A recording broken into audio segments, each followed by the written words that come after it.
Чүй облусунун Арашан айыл аймагындагы электрик дачасынын жетекчилиги менен тургундардын ортосунда пикир келишпестик орун алууда. Ага дача жетекчилиги бул айылдын электр жарыгын бүт алмаштыруу чечими жана айрым финансылык маселелер себеп болууда. Дача жетекчилеринин чечимине ылайык трансформатор, электр зымдары, жада калса зым тартылган бетон устундары да алмаштырылмак. Бирок ага өтө чоң суммадагы каражат 5 миллион сомго чукул акча керек. Мына ушул жерден дачанын жетекчилиги менен тургундардын ортосунда талаш тартыш келип чыккан. Анткени тургундар төлөйүн десе каражаттары жетпейт. Төлөбөйүн десе электр жарыгысыз калуу коркунучу жаралган. Перебор акча көп топтоп атат. Мисалы тетиякта болгон 90 миң чолтуп койду уже трансформаторду колдонуп атышат. А бизде 5 миллион топтоп атат да. 45 дача 90 миңге койду трансформатор. А эмнеге бизде ушундай космический акча чогултушат?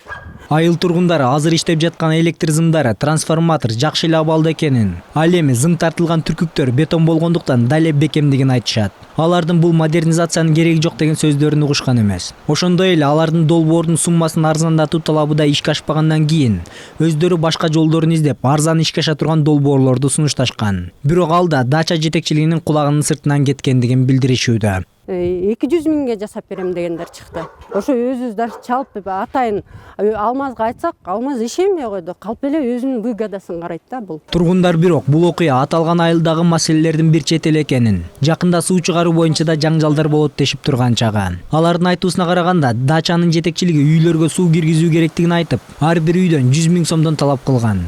Жергиликтүү адамдардын айтуусунда алар суу киргизүүнү эртерээк ишке ашыруу үчүн айылдагы жалгыз булакты да трактор менен сүрдүрүп көмдүрүп салган.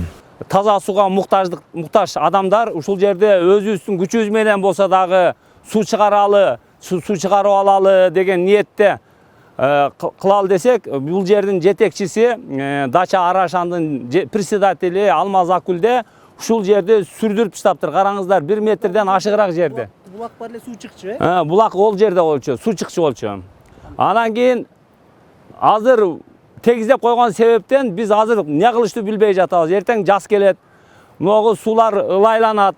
Ылайланганда 2 ай, 3 ай андан суу ичиш вообще невозможно болуп калат. Машинеси барлар машинеси менен бачок кылып, литрлеп алып келип ичишет.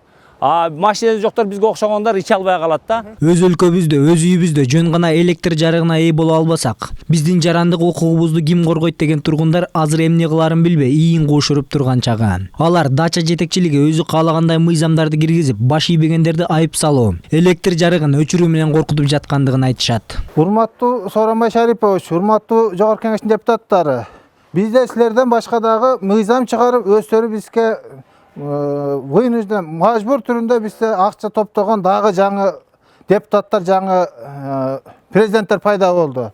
Мына алар бизге 7 миң сом берсең 3 киловатт ток бир айга колдонгон уруксат беребиз деп ушундай чек коюп атат. 12 миң берсең 5 киловатт беребиз деп чек коюп атат 2 ампер. А болбосо 30 миң бер, анын без ограничения чексиз колдон дейт. Мындай законду ушул жердеги бизден эч жерде катталбаган, эч жерде саны жок, сайда саны жок немелер ушундай приказ чыгарганга, буйрук чыгарганга ушулардын укугу барбы? Биздин мыйзамды кимдир бирөөлөр коргойбу бул Кыргызстанда? Биз качан буларды токтото алабыз мындай беспределди? Булар эгер биз булардын айткан акчасын бербесек, булар өчүрөбүз дейт. Отключение коммуникации без предупреждения. Наложение штраф согласно протокол направления от 18 августа 2019. Электрик дачасынын тургундары биз деле башка Кыргызстандын жарандарындай бирдей мыйзам, бирдей баа менен жашагыбыз келет. Айылдын дача деген статусун алып салып, Арашан айыл өкмөтүнө кошуп беришсе деп кыргыз бийлигинен өтүнүп турган чагы. Биз башка айылдардай болуп эле түз эле айыл өкмөткө карап, биз буларга жылына 1,5 миң, 2 миң сом төлөп биз бул председатель, кароолчу деген бакпай эле тынч эле күн көрсөк болбойбу? Биз ушулардан 100 миңге суу подключение кылдырып алып, ушуларга сөйөткө жылына 2 жылда бирде модернизация деп буларга 10 миң, 20 миң, 30 миңден акча алдатып, биз ушинтип эле жүрө беребизби? Бизде коргой турган мыйзам барбы? Биз аталган дачанын жетекчиси Алмаз Акулдеге кайрылганыбызда ал бул маселелер боюнча кандайдыр бир пикирин билдирүүдөн баш тартып, жооп бербестигин билдирди. Алмазбек, саламатсызбы? Ниту телеканалынан чалып атам. Ким? Генжебай, журналист. Журналист. И что? Баягы эме боюнча, дачадагы баягы И что дальше говорить? боюнча. Ушул боюнча сизден комментарий алалы дегенбиз, мүмкүн болсо. Жок, комментарий бербейм. Бул окуяларга байланыштуу электрик дачасынын тургундары акыйкаттык издеп бир нече түзүмдөргө кайрылышкан. Алар жакында иликтөөлөр башталат жана акыйкат чечим чыгарып беришет деп үмүт кылып күтүп турушкан чагы.